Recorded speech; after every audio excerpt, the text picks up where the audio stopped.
Welcome, and thanks for joining me for part 2 of the controversy over George Tiller's abortion legacy.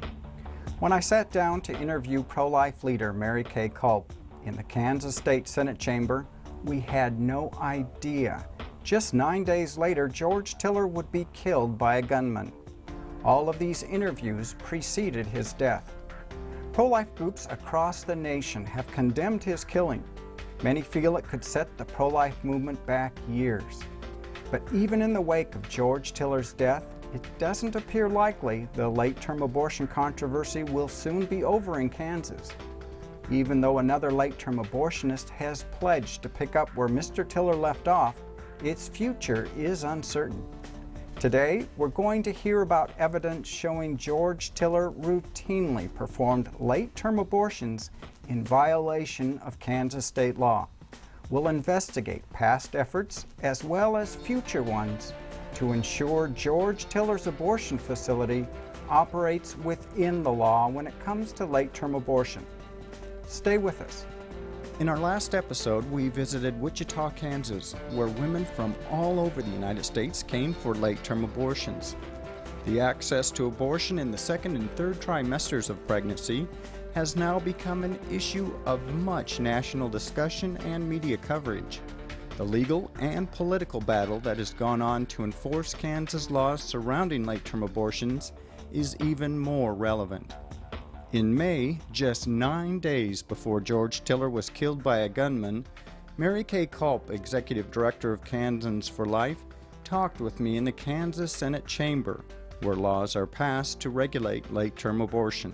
The current law was passed in 1998, and the legislators who passed it, they'd already been burned in 1992, said they were very deliberative, and they said, you can only abort a viable baby if the mother is otherwise going to die, or if she's going to suffer substantial and irreversible bodily impairment.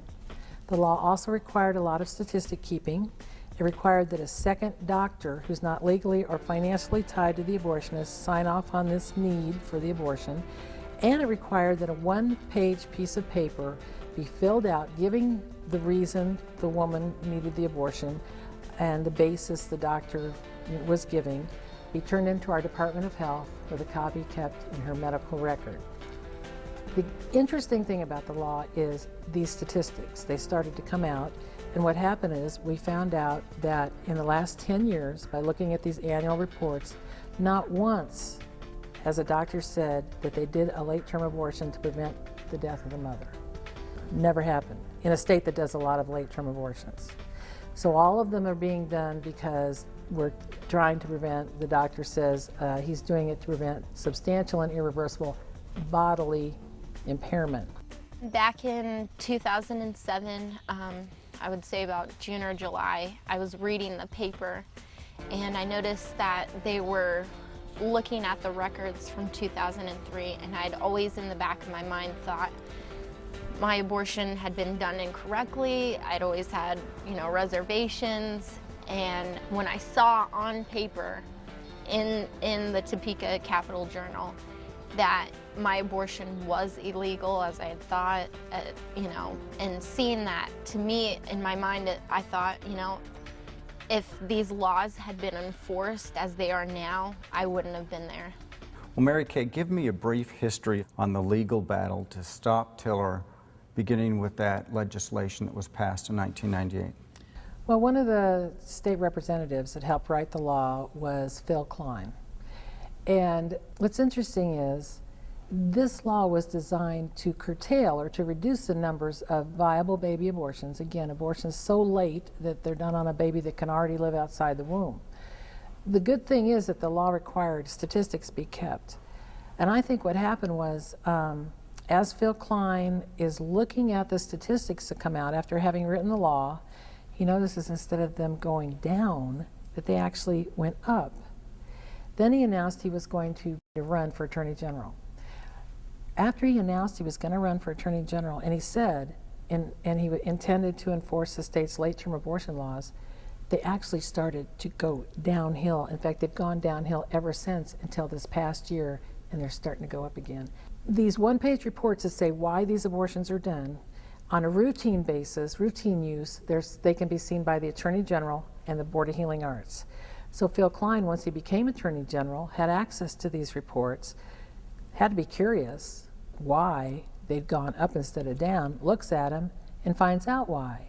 Instead of writing down a diagnosis and a basis for the diagnosis of why Tiller would do such a late-term abortion, Tiller just parroted the law back.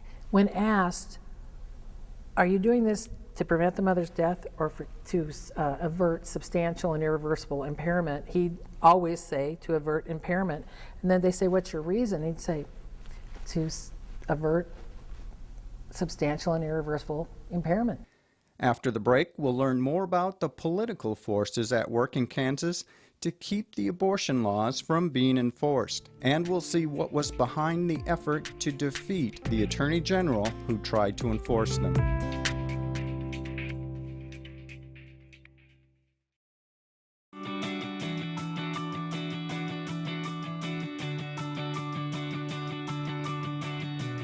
Whether you're a student needing answers, a parent needing help, or a concerned citizen wanting to make a difference, Life Issues Institute has the resources you need to put your values into action. Life Issues Institute is an international educational organization committed to protecting innocent human life. Life Issues Institute knows what it takes. That's why millions throughout the world turn here for help. Life Issues Institute has authored more pro-life publications than any other entity in the world, and its materials are printed in over 30 languages. Radio broadcasts, newsletters, and a website filled to the brim with the answers you're looking for are just a click away. Go to facinglife.tv and click on the link to Life Issues Institute to find out more about how you can change the heart of a nation.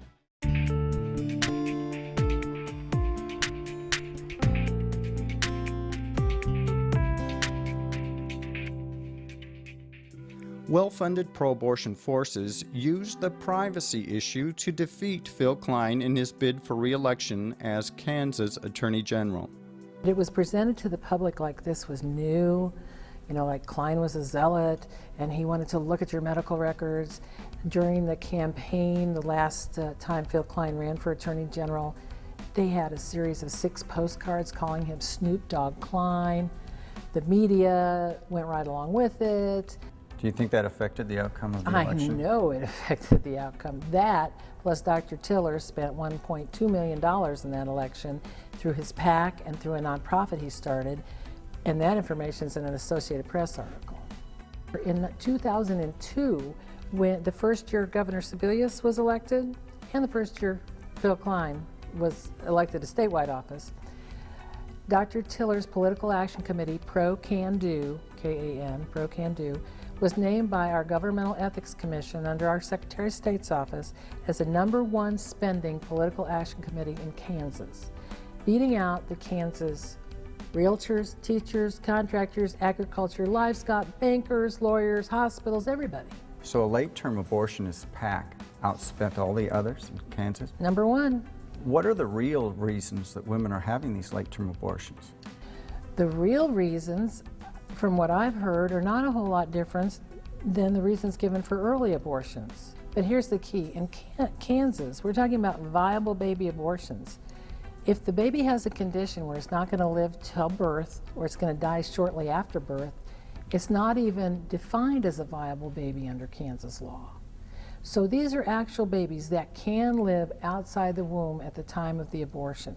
And the reasons they are actually done, according to the charges Phill Kline was making against Dr. Tiller, are common reasons. Well, how has the defeat of Phill Kline affected the future efforts to enforce laws as it regards to late-term abortion? It's definitely affected it because he knows the most about it, and he has had the guts to go forward against incredible odds and incredible forces that are out there that would dissuade any other politician. They made it hard for him, and they made it hard for him on purpose. But what he started is still alive, and the Planned Parenthood case is still alive. An awful lot of light has been shown on Dr. Tiller. Our media have learned something. Our legislators are starting to learn things. You know, he he started it, and it hasn't ended. It's not going to end. But it's harder with him gone. With Phill Kline leaving office, the case of George Tiller lost momentum, but several actions are still pending with the Kansas Supreme Court and the Board of Healing Arts in regard to the Wichita abortion facility, as well as Planned Parenthood. Next, I'll talk to a woman from Ohio who helped spread the word about the Kansas legal battle.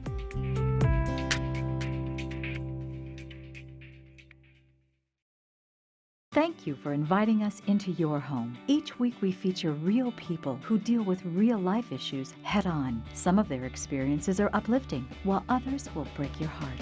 But in the end, the message is clear. Those who follow biblical principles on the issues of life are blessed. Become a partner with us in providing a positive, life-affirming message to help change the way the next generation values innocent human life. Please consider a generous gift to help offset the costs of producing this important quality programming. You can donate on our secure website at facinglife.tv or by calling the phone number on your screen during normal business hours. Together, we can make a real difference for life.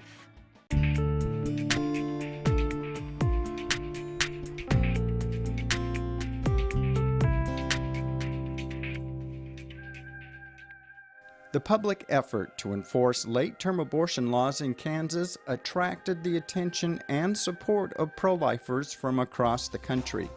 Jen Giroux, founder of Women Influencing the Nation, started a website devoted to exposing what was going on.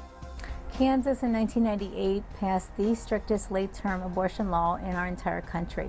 The law in Kansas has been mocked. There has been little to no enforcement of the law, and there's actually only been one person in Kansas who has tried persistently to enforce the law, and that is former Attorney General Phill Kline.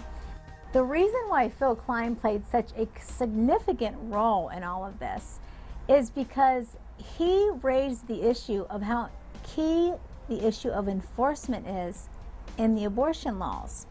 And at a time when so many good people across this country were educating women, standing outside the clinics, counseling them, and doing things in all these wonderful pro-life organizations, finally there was an elected official who was willing and had the courage to apply the law equally and fairly to the abortion industry.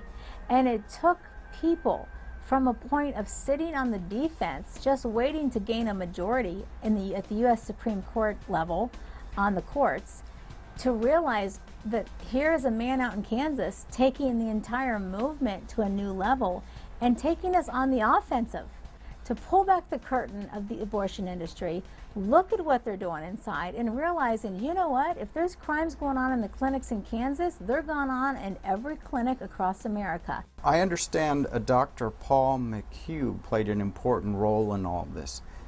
Tell me what his credentials are and what role he actually played. Dr. McHugh is a very significant player here.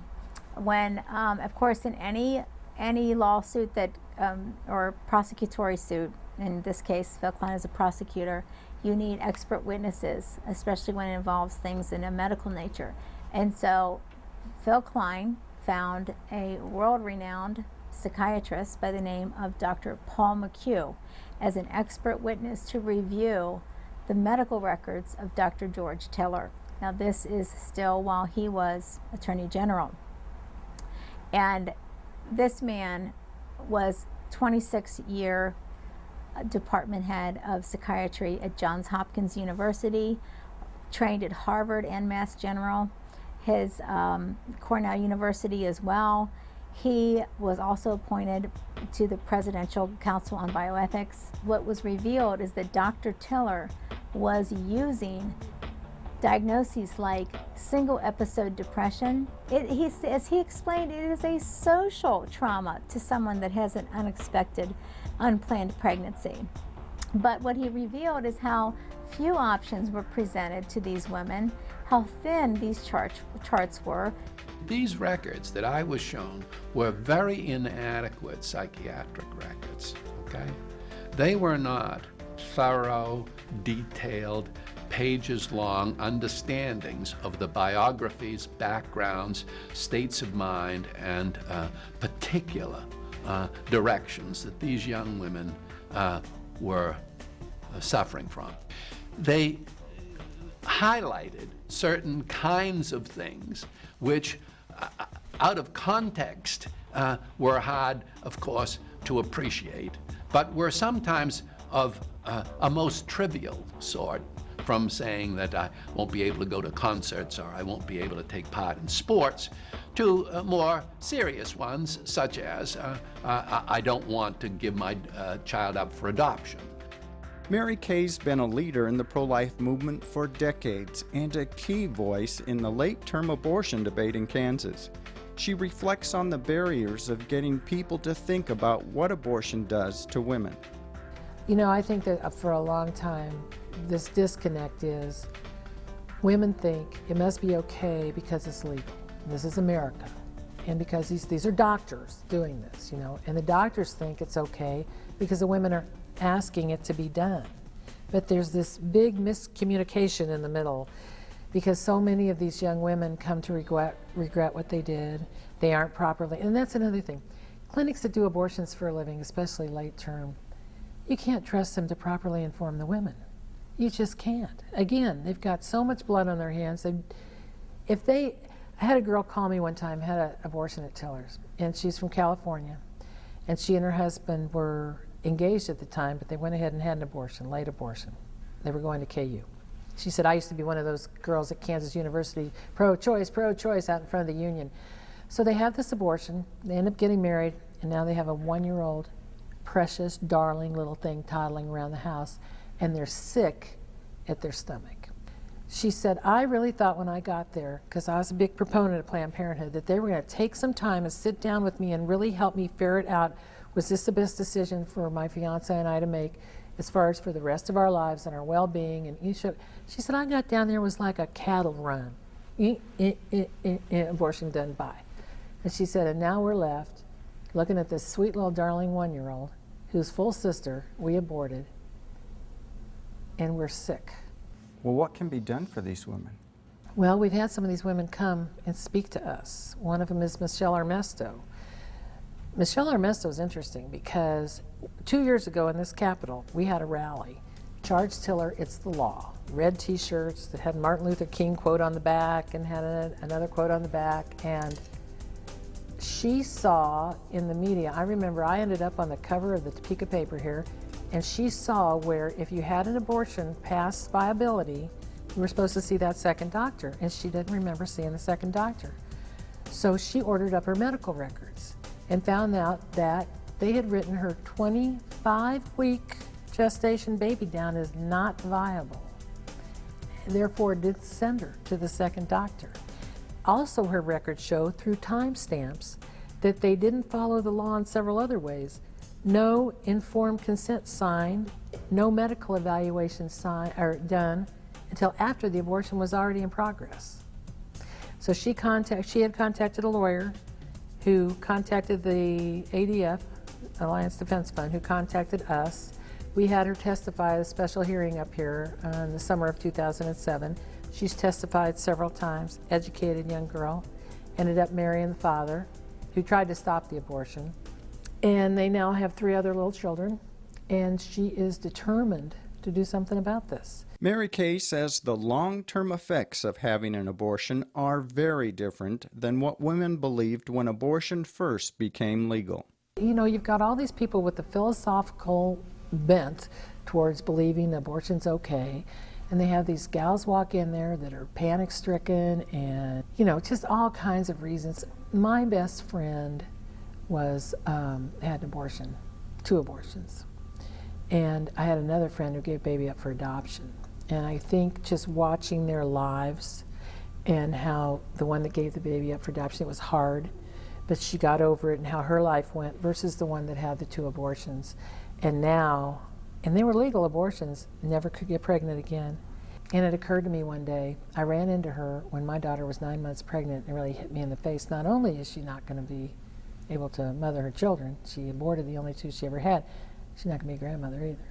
So real life, real people, real life.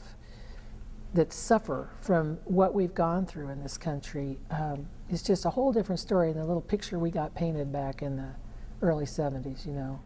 What's the takeaway message you think viewers need to have at the end of the day when the story's told? I believe what we're beginning to see in the polls, I've always believed this is true, that if the American public sees this issue for what it is, they will be on our side. They just will. I still have enough faith in the American public that if they know what's going on, especially to the degree that it's going on, and to the degree the corruption exists in this state, that they will go along with this. And this week, we've seen our 4th poll in a row showing more people identifying themselves as pro-life instead of pro-choice. And it's even more encouraging than that, because I remember a lady who said, when she was asked to identify herself, are you pro-life or pro-choice? She said, well, I think it should be legal for when the mother's life's in danger, so I guess I'm pro-choice. Well, that lady's 99% pro-life. And so their numbers are